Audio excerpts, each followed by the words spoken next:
ഗുരുവായൂരിൽ തെരുവ് നായ്ക്കൾക്ക് പേവിഷ പ്രതിരോധ കുത്തിവയ്പ് ആരംഭിച്ചു. മണിക്കൂറുകൾക്കുള്ളിൽ 100-ലധികം തെരുവ് നായ്ക്കളെ പിടികൂടി കുത്തിവയ്പ്പിന് വിധേയമാക്കി.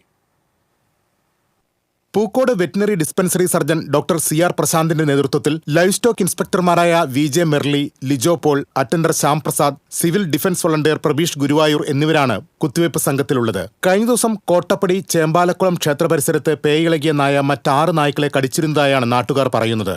കോട്ടപ്പടി പുളിക്കപ്പറമ്പിൽ കഴിഞ്ഞ ദിവസം ചത്ത നായ്ക്കും പേവിഷബാധ സ്ഥിരീകരിച്ചു. ഇതോടെ മേഖലയിൽ പേയിളകി ചത്ത നായ്ക്കളുടെ എണ്ണം 2ആയി. ഇതിന്റെ അടിസ്ഥാനത്തിലാണ് നഗരസഭാ പരിധിയിലെ മുഴുവൻ തെരുവ് നായ്ക്കൾക്കും കുത്തിവയ്പ് നൽകാൻ തീരുമാനിച്ചത്. പൂക്കോട് മൃഗാശുപത്രിക്ക് കീഴിലുള്ള പ്രദേശങ്ങളിലെ തെരുവ് നായ്ക്കൾക്കാണ് ഇന്ന് കുത്തിവയ്പ് നൽകിയത്.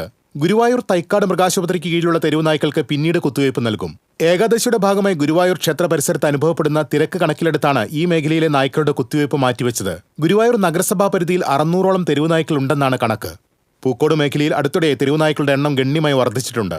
ഭക്ഷണത്തിന്റെ ലഭ്യതയാണ് ഈ മേഖലയിൽ തെരുവ് നായ്ക്കളുടെ എണ്ണം പെരുകാൻ ഇടയാകുന്നതെന്ന് മൃഗസംരക്ഷണ വകുപ്പ് ഉദ്യോഗസ്ഥർ പറഞ്ഞു. തെരുവ് നായ്ക്കൾക്ക് ഭക്ഷണം നൽകുന്ന പ്രവണത അവസാനിപ്പിക്കണമെന്നും ഇവർ ആവശ്യപ്പെട്ടു. TCV news, Guruvayur.